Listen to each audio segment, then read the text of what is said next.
dipersembahkan oleh Halo Sobat Baja, apa kabar? Senang sekali saya Ceria Pasti bisa berjumpa dalam acara podcastnya Krakatau Steel. Nah Sobat Baja, memiliki rumah bukan sekedar soal tempat tinggal, tentunya menjadi sebuah simbol martabat, stabilitas dan juga mimpi yang terwujud. Nah hari ini kita akan membongkar bagaimana realita di balik strategi yang direncanakan dalam gotong royong membangun 3 juta rumah untuk rakyat dan juga bagaimana peran besar Krakatau Steel dalam memastikan mimpi menjadi kenyataan. Tepat sekali tema kita yaitu adalah gotong royong membangun 3 juta rumah untuk rakyat dan sudah hadir bersama saya di studio Wisma Baja Jakarta Direktur Komersial Pengembangan Usaha dan Portofolio PT Krakatau Steel Persero Tbk, Bapak Hernowo. Apa kabar Pak Hernowo? Baik. Terima kasih sudah menyempatkan waktunya dan tentu saja yang spesial pada kesempatan kali ini kita sudah kehadiran Wakil Menteri Perumahan dan Kawasan Permukiman atau PKP Bapak Fahri Hamzah. Apa kabar Pak Fahri? Baik, alhamdulillah. Sehat selalu Bapak? Sehat. Baik, ini luar biasa. Tentu saja di segmen kali ini kita akan membahas bagaimana gambaran besarnya dan juga peta jalan pemerintah untuk memainkan peran strategis Krakatau Steel juga sebagai penyedia material utama hingga tantangan makro yang harus dihadapi di lapangan. Tentu saja ini akan menjadi pertanyaan nih kepada Pak Wamen. Target ini begitu cukup ambisius gitu ya, tetapi publik juga tentu saja ingin tahu bagaimana sih seberapa persen yang realistis tercapai dan juga bagaimana strategi agar proyek ini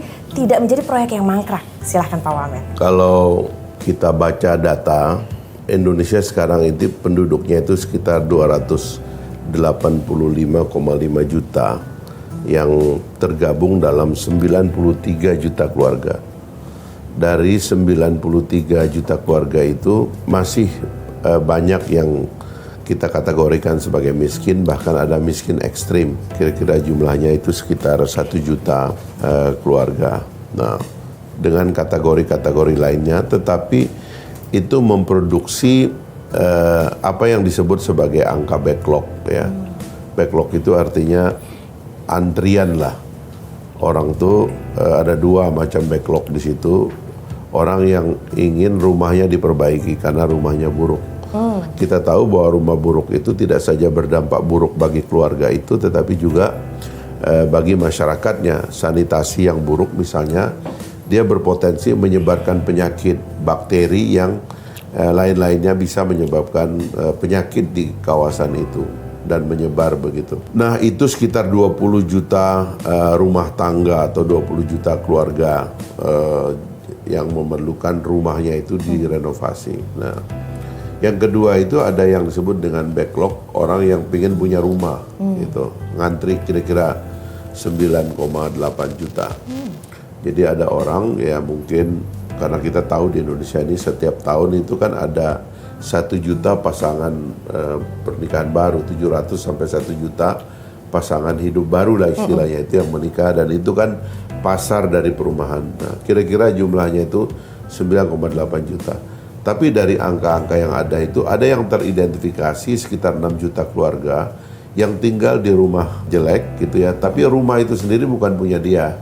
Nah ini yang kita kategorikan mereka-mereka yang tinggal di tempat yang kumuh, atau nungguin rumah orang dan rumah orang itu juga rumah jelek ya. Illegal settler dan sebagainya itu bahasanya seperti itu. Nah itu kira-kira 6 juta. Nah dari angka-angka backlog ini maka kita perlu mengidentifikasi cara yang masif untuk menangani masalah itu. Dari data yang ada, kalau kita lihat dari 15 juta total tadi yang ingin punya rumah, mungkin sementara mereka banyak yang tinggal di rumah keluarganya ya, atau tinggal secara ilegal di satu tempat yang sebenarnya itu membuat perkotaan tambah jelek ya kan, ada polusi dan sebagainya, dan itu juga menjadi pusat penyebaran penyakit, itu polluted lah kira-kira gitu. Maka kita prioritaskan yang mana gitu. Nah pemerintah mengajukan atau mengusulkan itu 3 desain kebijakan utama untuk menyelesaikan problem backlog itu tadi. Seperti yang dijanjikan oleh Bapak Presiden, kita membuat dan merenovasi sekitar 3 juta rumah. Nah di desa, di daerah-daerah terutama ya di luar perkotaan itu, umumnya orang itu pengen rumahnya direnovasi. Dan memang perlu renovasi karena rata-rata tidak standar, baik secara teknologi, bahan bakunya, kualitasnya dan sebagainya itu tidak standar. Karena itu dia sudah rusak, bahkan efek dari kerusakannya itu menciptakan penyakit gitu. Jadi tadi itu misalnya rumah yang tidak ada sanitasi atau rumah yang tidak ada ventilasi itu sama-sama menciptakan penyakit.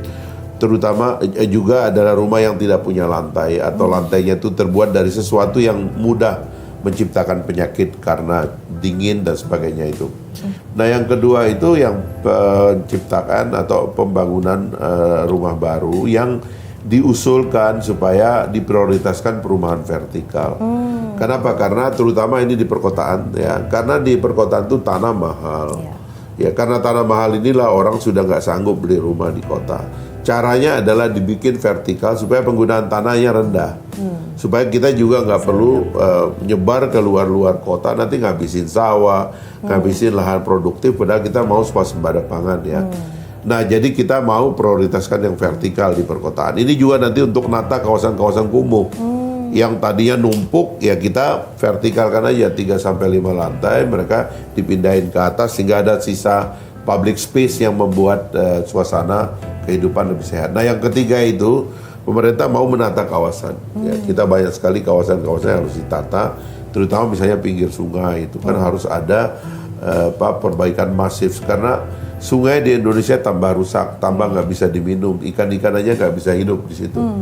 Jadi harusnya kita membangun perumahan itu sekaligus juga yang punya efek green kepada alam. Ini yang kami sendiri dapat perhatian dari lembaga-lembaga internasional, dari World Bank, dari OECD, dari Asian Development Bank, sehingga mereka menyiapkan dana yang bahkan tidak terbatas kalau kita mau pakai gitu, dengan bunga yang sangat murah untuk menata kawasan itu.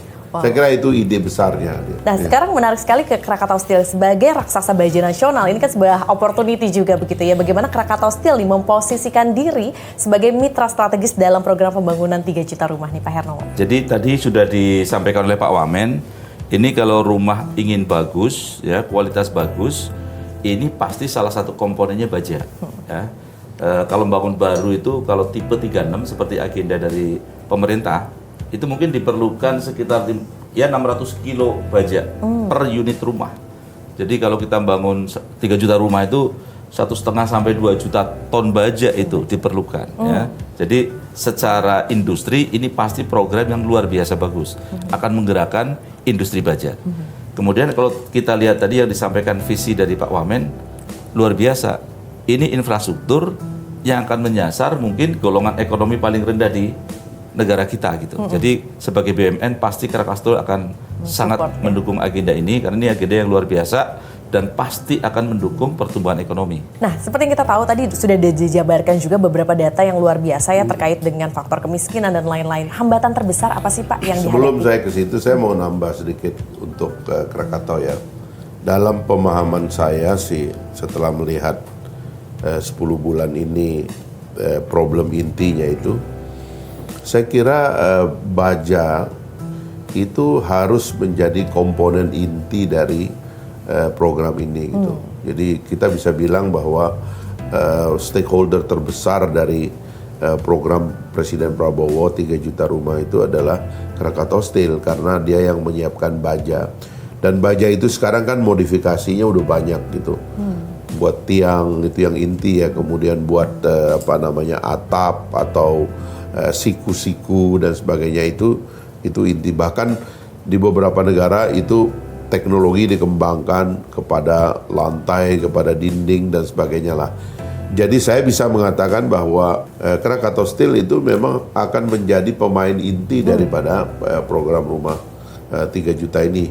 Nah pada level renovasi ya kan kita menambal hal-hal yang misalnya tulangnya atau atapnya itu semua itu adalah bahan bakunya baja dan memang harus ke sana kita supaya dia lebih kuat dan lebih sehat gitu. Kita tahu bahwa selama ini masyarakat kita menggunakan bahan-bahan yang gampang rusak, gampang bocor dan sebagainya dan itu nggak bisa bertahan lama. Jadi saya mau nambah supaya Krakatau Steel tambah semangat. Siap. Dan kalau nggak salah di Krakatau Steel juga sudah ada rumah modular ya Pak Hernowo ya, di mana itu mengefisiensikan pembangunan juga ya Pak ya. Ya, ini kita udah diskusi dengan Pak Wamen sudah sejak awal tahun nih sebenarnya ya. Jadi kita coba support ya nanti programnya apa, termasuk bagaimana satu pasti harus menyediakan rumah yang berkualitas, tapi di saat yang sama harus bisa menekan biaya ya, karena skalanya besar. Kalau kita bisa efisiensi, pasti efisiensinya luar biasa ya. Krakatau Steel ini sudah riset, kita sudah siapin rumah modular yang pembangunannya satu pasti cepat ya, 2-3 minggu sudah bisa jalan kalau stand alone. Kemudian dia mengurangi biaya tenaga kerja karena sebagian pekerjaan sudah di prefabrikasi. Dan ini tadi sudah disampaikan Pak Wamen, bukan hanya yang normal ya, kayak kolom-kolom baja, tapi termasuk pintu, kusen, jendela, atap baja ringan pasti, ya rangka atap baja ringan. Nah ini sudah kita siapkan ya, jadi kita insya Allah siap Pak Wamen untuk mendukung mensupport agenda ya, pemerintah. program Ya. 3 juta rumah ini. Ya. Baik, kalau tadi sudah begitu luar biasa ya, Krakatau Steel siap untuk mensupport gitu ya. Ternyata apa lagi nih hambatan terbesar yang mungkin dihadapi dalam program 3 juta rumah ini Pak Wamen? Jadi dalam identifikasi kita memang masalah terbesar dari program perumahan bukan cuma di Indonesia tapi di seluruh dunia itu adalah tanah itu tadi. Pertama-tama karena tanah itu terbatas, yang kedua karena tanah terutama di perkotaan itu menjadi sangat mahal. Kalau rumah landed di perkotaan itu atau mendekati perkotaan itu, nggak usah di tengah kota ya. Kalau rumah landed di tengah kota itu bisa dibilang nyaris rakyat udah nggak bisa bangun rumah landed di tengah kota. Pasti menyebar ke pinggir kota. Itulah yang memakan sawah dan sebagainya. Itu pun sudah mahal. Jadi dari 100% harga rumah itu mendekati perkotaan itu bisa-bisa harga tanahnya saja sudah 60%. Artinya apa? Sebenarnya yang mahal itu bukan rumahnya, yang mahal itu tanahnya. Itulah sebabnya karena masalah utamanya adalah tanah, kami sudah mendiskusikan dengan berbagai pihak termasuk ATR BPN, termasuk BUMN, dan juga kemarin saya laporkan di Kemenko Infrastruktur bahwa harus ada terobosan terkait intervensi pemerintah terhadap tanah bagi perumahan gitu. Nah, di situ kami mengusulkan agar tanah dijadikan elemen subsidi gitu. Kalau kita lihat negara-negara yang maju yang menyiapkan social housing bagi rakyatnya itu memang tanah itu disewakan jangka panjang gitu. Misalnya satu generasi ya 80 tahun misalnya, sehingga tanahnya nol dalam struktur biaya. Kalau tanah nol dalam struktur biaya, maka harga rumah itu sudah mendekati 50%. Dan kalau sudah harganya tinggal 50%, sebenarnya itu rumah murah. Sehingga nanti proses cicilan dan kredit pun terhadap sesuatu yang sudah turun gitu. Sehingga pemerintah bisa memikirkan apakah tetap akan memberikan kredit pada cicilan atau tidak. Tetapi kalau harganya sudah rendah itu sangat baik sekali gitu. Nah, tren ini yang harus kita ciptakan. Termasuk tadi dalam strategi penataan kawasan ya. Saya sering mengatakan salah satu tanah gratis milik pemerintah itu adalah tanah di pinggir sungai. Itu kan namanya sepadan sungai. Sepadan sungai itu menurut aturan perundang-undangan itu ada jumlah tertentu yang nggak boleh dibangun, ya.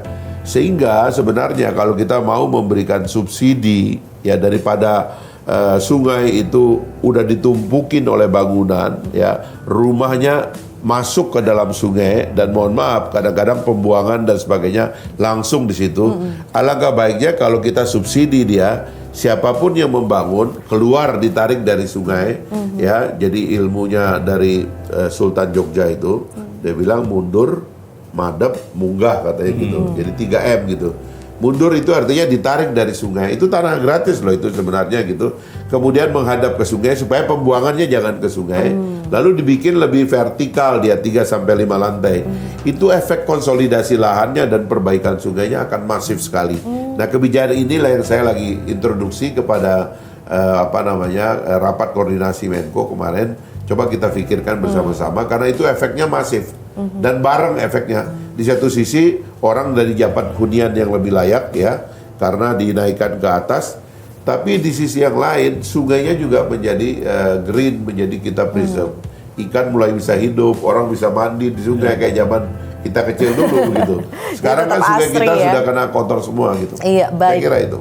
Tadi juga terdapat inovasi-inovasi ya yang sedang ditindaklanjuti. Sekarang saya ke Krakatau Steel. Di tengah tentunya fluktuasi pasar, bagaimana nih Krakatau Steel menjaga tentu saja dalam ketersediaan pasokan baja ini, Pak? Fluktuasi pasar di bisnis biasalah pasti ya.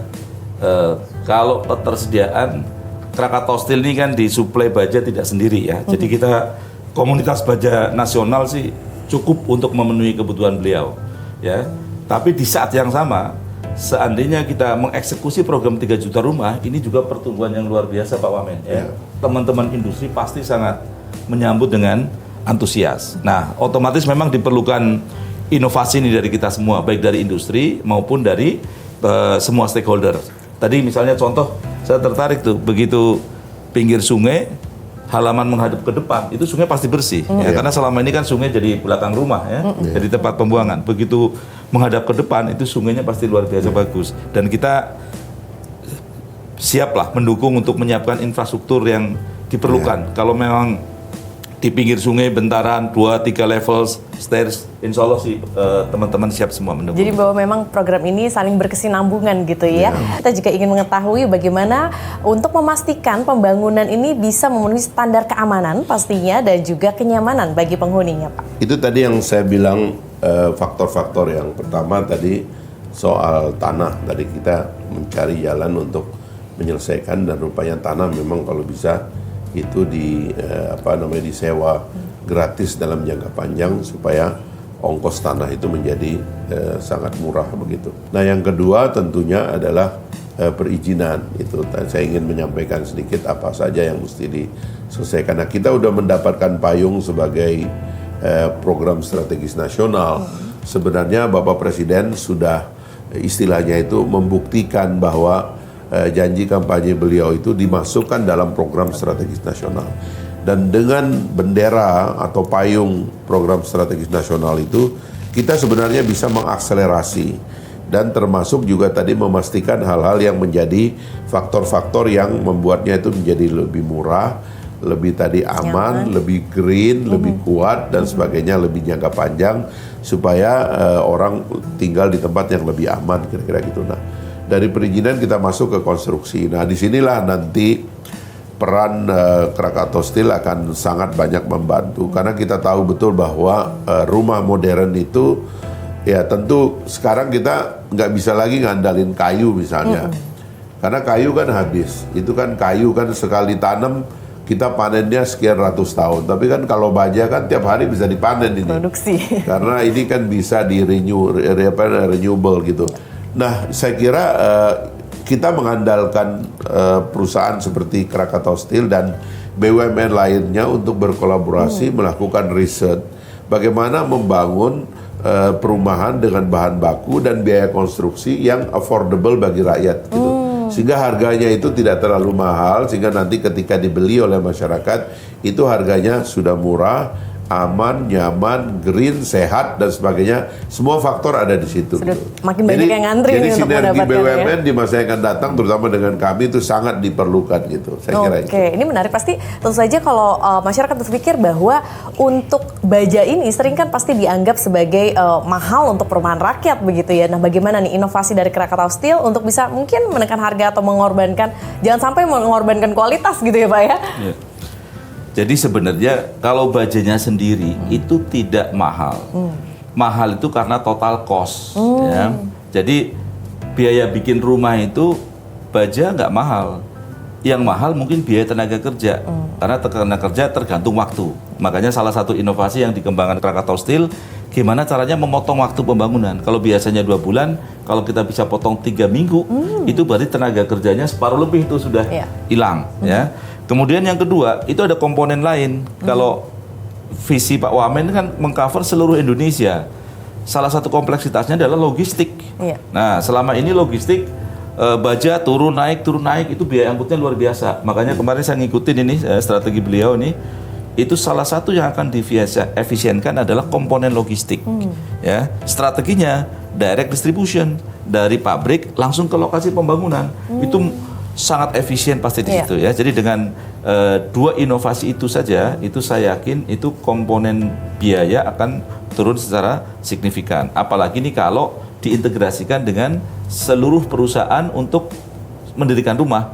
Ada keramik, ada semen dan sebagainya. Dan saya sudah ngikutin, ini kita sudah diskusi panjang ya.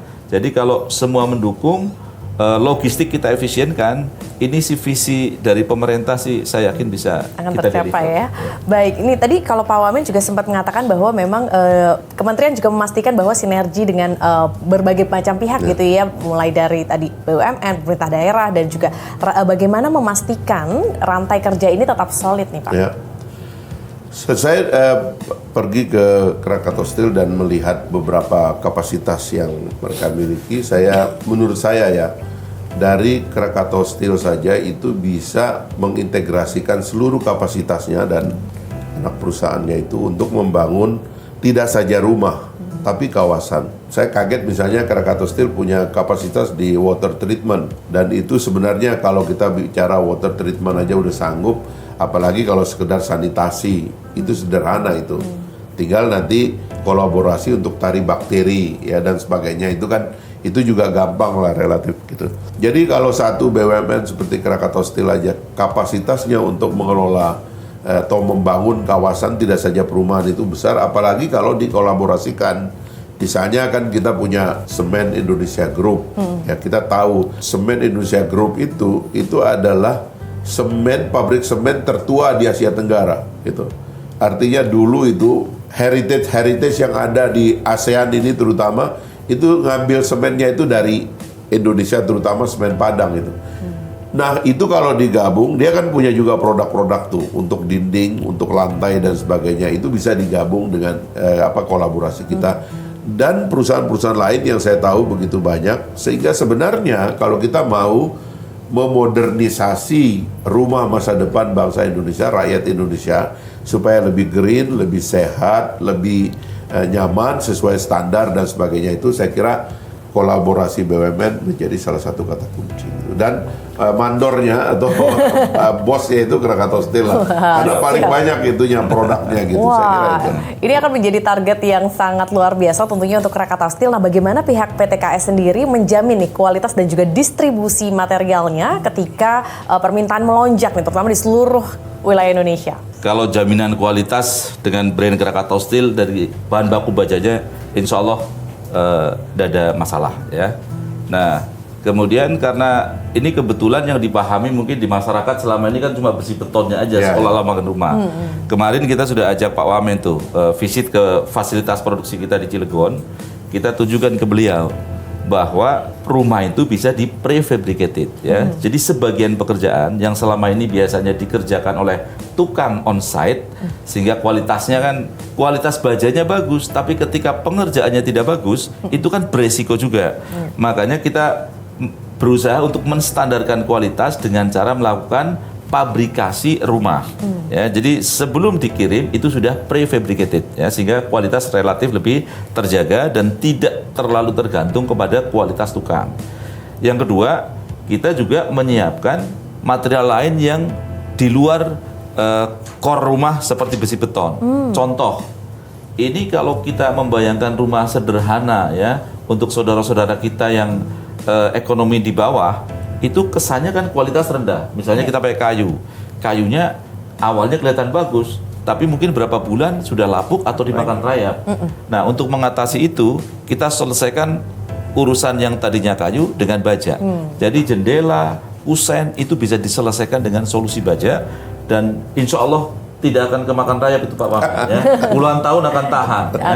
Nah, ini metode-metode yang coba kita support ya dari Krakatau Steel untuk mendukung agenda beliau. Karena kita juga ingin membantu pemerintah untuk menghilangkan persepsi bahwa rumah untuk saudara-saudara kita yang miskin itu kualitasnya jelek ya. Kita ingin mendukung pemerintah bahwa ini rumah untuk saudara-saudara kita yang ekonomi di bawah, tapi kualitas tetap bagus, kuat dan tahan lama, tidak perlu banyak renovasi berikutnya. Nah, kalau Pak Wamen sendiri melihat bagaimana nih pemerintah melihat peran investor mungkin jangka panjang di sektor perumahan rakyat ini, Pak? Ya, kalau renovasi itu nanti orang akan invest di bahan baku, karena itu yang akan kita butuhkan. Bayangkan kalau sekarang pemerintah menganggarkan kalau untuk satu rumah itu biaya renovasinya sekitar 21,8 juta. Dengan 1,8 untuk biaya pelatihan, pendampingan dan sebagainya, perencanaan, 20 juta sisanya itu 2,5 juta untuk setiap rumah tangga yang akan mendapatkan bantuan. Ada 17,5 juta yang untuk material. Ini tadi yang dibilang oleh Pak Hernowo, itu apa pintunya, ya kan, kusennya atau tulangnya dan sebagainya, itu nanti bagian dari 17,5 juta itu per rumah sesuai dengan tingkat kerusakannya masing-masing. Nah, investor akan masuk di situ dan saya berharap karena KS pemainnya itu ya investornya masuk ke KS, pasti ini sahamnya KS ini akan naik. Siap. Kalau saya lihat gitu. Oke. Nah, yang kedua itu untuk penataan kawasan tadi, salah satu yang krusial itu produknya KS, yaitu water treatment. Kita tahu di mana-mana ada banyak sekali lingkungan yang tidak ada water treatmentnya, sehingga pembuangan air limbah itu di mana-mana berserakan dan itu menjadi penyakit. Itu KS itu salah satunya, dia punya kapasitas yang sudah teruji, bahkan dibeli oleh perusahaan-perusahaan multinasional dalam water treatment. Nah, itu juga bisa menjadi produk, sekali lagi ya, standar harganya kita turunkan sedikit supaya itu menjadi available kalau kita pakai uang pemerintah gitu kan. Pemerintah kan dia pengennya yang agak murah juga. Nah, yang terakhir itu yang kalau kita membangun rumah 1 juta dalam kategori rumah baru, baik vertikal maupun landed, itu kami sudah mendapatkan minat yang cukup banyak dari seluruh dunia ya. Dari China, dari India, dari Singapura, dari Malaysia, dari Abu Dhabi, Qatar, dari Turki, dan banyak sekali negara, terutama China, Jepang, Korea itu datang ke kita pingin investasi dan terlibat begitu. Nah, kami sedang menyiapkan skema lahannya karena sekali lagi tadi itu supaya dia turun harganya, ya lahannya kita pakai lahan pemerintah. Saya kira itu arahan Presiden dari awal dulu, beliau bilang udahlah kalau bangun di tanah swasta kita nggak mungkin ngasih ke rumah rakyat. Yang bisa kita bangun untuk rumah rakyat itu adalah apabila tanahnya itu tanah murah dari negara. Dan itu yang kita lagi usahakan sekarang ini. Baik, dan kalau misalnya dari Krakatau Steel selain menjual baja, tadi kan juga ada banyak sekali ya, ternyata lini bisnis dari Krakatau Steel juga banyak sekali. Tadi ada water treatment gitu ya. Nah, bagaimana mungkin Krakatau Steel ini juga menjadi value added untuk para investor juga mungkin ya, untuk menarik dan juga mendukung program dari 3 juta rumah ini, Pak Hernowo? Ya, yang pertama dari sisi pembangunan ya. Jadi kita melihat ini investor, kita membayangkan malah tidak harus investor besar ya. Investor besar pasti kita bisa kerjasama langsung dengan Krakatau Steel. Kita membayangkan seandainya agenda dari pemerintah ini kita jalanin bareng-bareng sesuai dengan tema ya, gotong royong. Krakatau Steel ini kan menyediakan bahan baku nanti yang prefabricated ya, dari struktur, kemudian dari semua komponen, pintu, jendela, rangka atap sampai atap. Nah, karena ini prefabricated, itu nanti pengerjaannya bisa dikerjakan di lokal ya. Jadi kita bisa bekerja sama dengan developer-developer yang mungkin tidak terlalu besar di level skala di kabupaten-kabupaten, dengan tetap dijamin bahwa kualitasnya bisa standar. Kenapa? Karena ini sudah prefabricated ya. Kemudian yang kedua, ini tantangan baru dari Pak Wamen tadi disampaikan ya, terkait water treatment. Selama ini kita berpikirnya skala besar karena kita punya water treatment untuk mengelola industri. Nah, ini ke depan pasti potensi besar untuk kita kembangkan bareng-bareng karena target beliau rumah untuk rakyat ini sanitasinya harus bagus, air harus bagus, kualitas air bagus, kualitas sampah pengelolaannya harus bagus. Nah, ini mungkin peluang-peluang yang bisa kita kerjasamakan dengan investor ke depan. Pemerintah dan juga investor ya, luar Jadi biasa. kalau ada investor, sekarang waktunya invest di Krakatau. Karena waktu yang tepat gitu ya Pak ya. Oke Pak Wamen, kita juga ingin tahu nih apakah ada skema kolaborasi mungkin dengan pengembangan riset gitu ya, dengan dari pemerintah dan juga perguruan tinggi untuk menciptakan teknologi tentunya yang mutakhir atau mungkin lebih efisien nih Pak? Ada 2 level riset paling tidak yang juga sedang kami koordinasikan dengan banyak kampus ya, yaitu terkait kebijakannya itu sendiri. Karena kebijakan housing atau urban development itu adalah sebuah public policy yang rumit. kita harus ada akurasi membaca data dan persoalan yang ada gitu. Dan terutama karena mandat dari Satgas Perumahan kepada kami waktu pembentukan kementerian itu adalah 3 hal utama. Yang pertama itu adalah kita memberantas kemiskinan dengan sektor perumahan ini. Yang kedua, kita ciptakan lapangan kerja. Dan yang ketiga adalah berkontribusi pada pertumbuhan ekonomi 8% sesuai janji Bapak Presiden. Nah, karena itu kami ada roadshow dengan banyak kampus ya. Bahkan kemarin pagi saya rapat dengan Lembaga Demografi UI dan Fakultas Ekonomi UI. Karena kita mau, saya ajak juga Wali Kota Depok, karena kita ingin jadikan Depok sebagai salah satu lokasi percontohan modernisasi perkotaan, ya, menggunakan lahan dan sumber daya yang dimiliki oleh Pemda. Nah, itu satu ya, public policy gitu. Tapi juga ada riset-riset terkait produk gitu. Karena kampus itu juga banyak sentra-sentra kampus, orang-orang yang pintar yang memikirkan tentang elemen-elemen di dalam rumah masyarakat itu supaya lebih sehat gitu.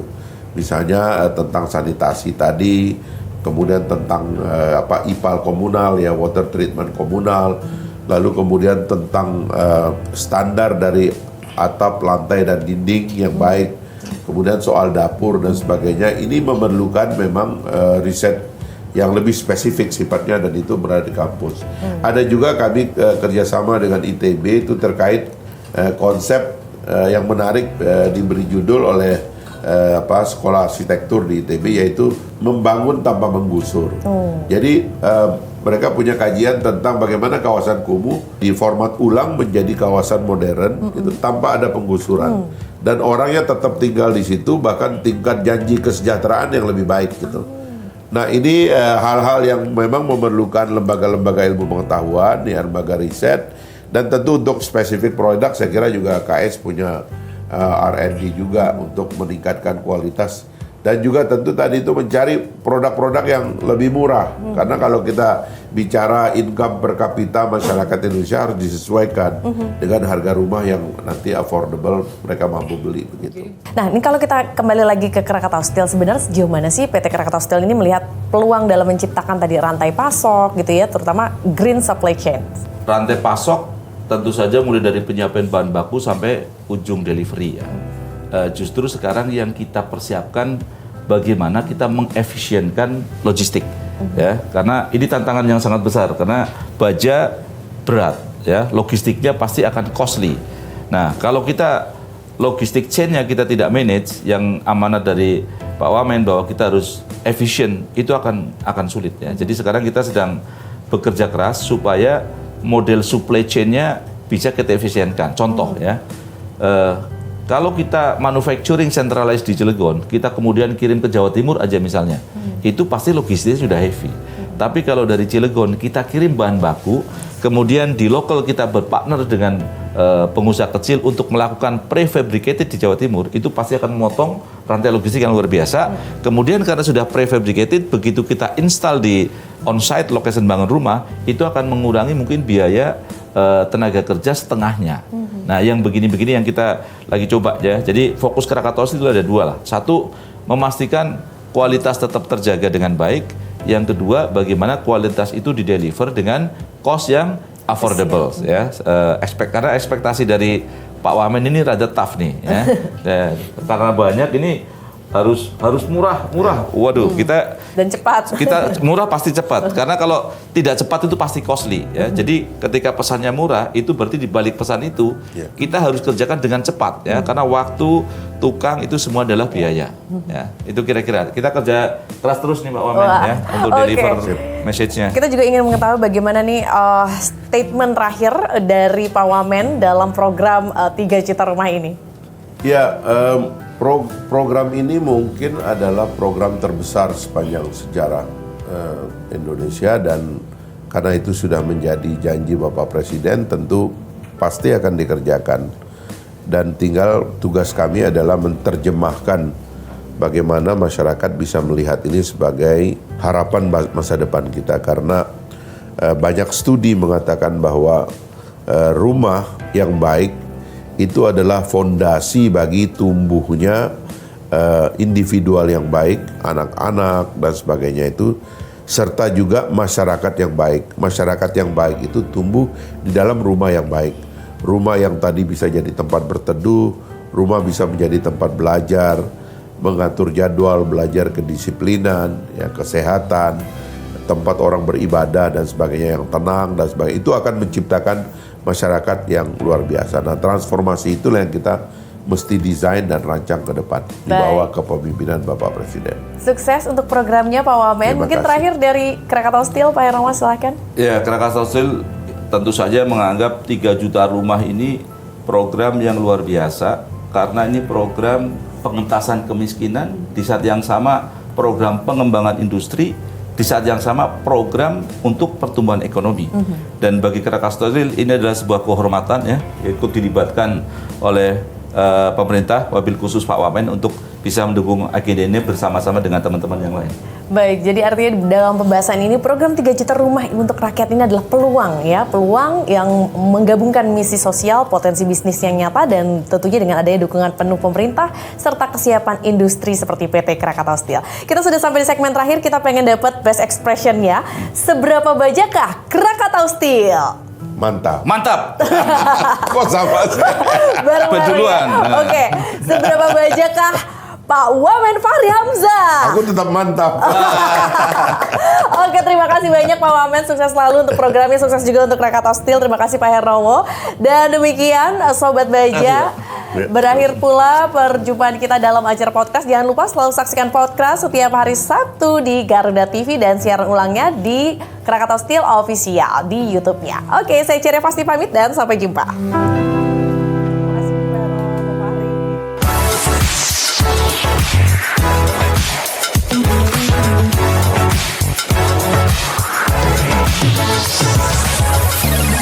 Dipersembahkan oleh